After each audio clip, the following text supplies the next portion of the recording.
नमस्कार। आज हम एक बहुत ही दिलचस्प और व्यवहारिक विचार पर थोड़ी गहराई से बात करने वाले हैं। नमस्कार। ये केल्विन नाथन की किताब बिल्ड द सिस्टम से जुड़ा है।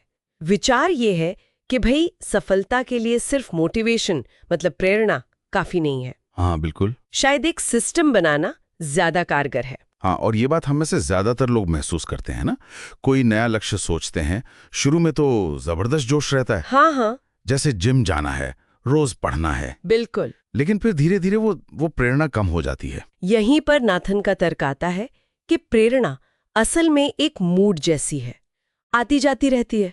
मूड जैसी मतलब भरोसे लायक नहीं। तो फिर ये सिस्टम क्या भला है, इसे थोड़ा साफ करेंगे। हाँ जरूर।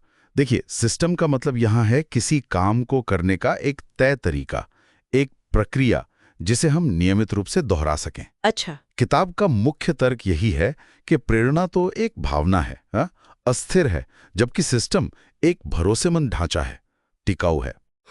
हर दिन खुद को मोटिवेट करने में ना हमारी विल पावर खर्च होती है और वो लिमिटेड है। सिस्टम इस जरूरत को आप कह सकते हैं कम कर देता है। ये बात तो सोचने वाली है।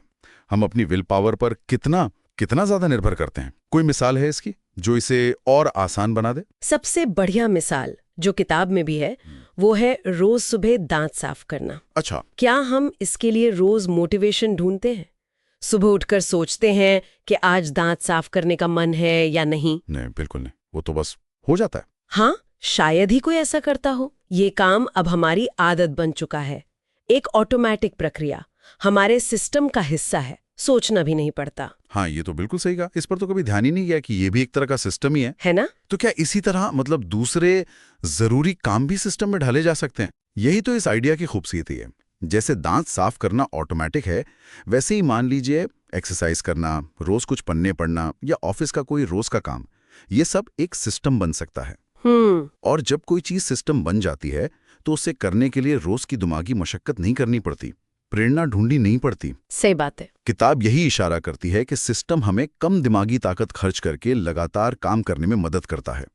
सोचने वाले सोचते रह जाते हैं, सिस्टम वाले कर गुजरते हैं। लेकिन एक सवाल आता है मन में, सिस्टम बनाने के लिए भी तो शुरू में थोड़ी प्रेरणा चाहिए होगी या अनुशासन? बिना उसके सिस्टम शुरू कैसे होगा? आपका सवाल बिल्कुल वाजिब है। हाँ, शुरू में थोड़ी प्रेरणा या कोशिश तो चाहिए, सिस्टम को डिजाइन करने के लिए, उसे पहली बार करने के लिए। हाँ। लेकिन सिस्टम का असली फायदा तब दिखता है जब वो आदत बन जाए। फिर वो प्रेरणा पर निर्भर नहीं रहता, वो शुरुआती जोश को एक टिकाऊ प्रक्रिया में बदल देता है। अच्छा। ये कुछ ऐसा है जैसे रॉकेट लॉन्च करते हैं ना, शुरू में बहुत ईंधन लगता है ऊपर जाने के लिए। हाँ। पर एक बार ऑर्बिट में पहुंच गया फिर वो कम ऊर्जा में भी चलता रहता है। हाँ। सिस्टम कुछ वैसा ही है। अच्छा, तो शुरुआती धक्का देने के बाद सिस्टम खुद ही मोमेंटम पकड़ लेता है। ये दिलचस्प है। तो अगर किसी को ऐसा सिस्टम बनाना शुरू करना हो तो क्या करें? कोई तरीका बताया है किताब में? हाँ, और तरीका बहुत सीधा साधा है। पहला कदम, उन कामों को पहचानिए जिनके लिए आपको रोज मोटिवेशन ढूंढना पड़ता है या जिन्हें आप टालते रहते हैं। ठीक है। फिर उनमें से सिर्फ एक काम चुनिए, बस एक साथ सब बदलने की कोशिश नहीं करनी। ओके, सिर्फ एक। हाँ, और उस एक काम के लिए एक बहुत ही आसान सा सिस्टम बनाइए। इसमें 3 चीजें तय करनी है। पहला, समय या कोई संकेत मतलब ट्रिगर, ये कब होगा, जैसे सुबह की चाय के ठीक बाद। हाँ। या शाम को 6 बजे। दूसरा, स्पष्ट काम मतलब एक्शन, क्या करना है साफ साफ, जैसे 15 मिनट वॉक करना है या किताब के 5 पन्ने पढ़ने हैं। अच्छा। और तीसरा, जरूरी सामान या टूल, क्या इसके लिए किसी चीज की जरूरत है, जैसे जूते पहनने हैं या किताब और पेंसिल पास रखनी है। यानी बहुत छोटे और क्लियर स्टेप्स, एक टाइम, एक ट्रिगर और एक एक्शन।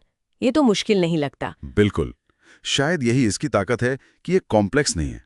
शुरुआत में सिंपल रखना बहुत जरूरी है। सही बात है। एक सिस्टम जम जाए तो फिर दूसरा बना सकते हैं। तो कुल मिलाकर इस पूरी बातचीत और किताब का सार यही है कि लंबे समय तक टिके रहने और नतीजे पाने के लिए प्रेरणा के भरोसे रहने से कहीं ज्यादा असरदार है एक अच्छा सिस्टम होना। सिस्टम हमें तब भी आगे बढ़ाता है जब हम थके हों या मोटिवेशन महसूस ना कर रहे हों। ये तो एकदम साफ हो गया कि सिस्टम हमें डिसिप्लिन और निरंतरता मतलब कंसिस्टेंसी देते हैं। लेकिन यहाँ एक और बात सोचने को मिलती है। हाँ, क्या जिंदगी के हर पहलू को पूरी तरह सिस्टम में बांध देना ठीक है? ये बहुत जरूरी सवाल उठाया आपने। देखिए, सिस्टम नियमित कामों के लिए तो बेहतरीन है। हाँ। लेकिन जिंदगी में क्रिएटिविटी, अचानक आने वाले आइडियाज, या बस यूं ही कुछ करने का मन, इनकी भी तो अपनी जगह है, बिल्कुल। इनका भी महत्व है। तो शायद हर चीज को सिस्टम में नहीं बांधा जा सकता, या शायद बांधना भी नहीं चाहिए। हो सकता है बैलेंस साधना जरूरी हो। बैलेंस कैसे? मतलब नियमित कामों के लिए सिस्टम और क्रिएटिविटी या नए अनुभवों के लिए थोड़ी खुली जगह छोड़ना। या फिर क्या क्रिएटिविटी का भी अपना कोई सिस्टम हो सकता है? ये एक ऐसा सवाल है जिस पे आगे सोचा जा सकता है। हाँ, ये सोचने वाली बात है। बहुत शुक्रिया इस दिलचस्प बातचीत के लिए। शुक्रिया।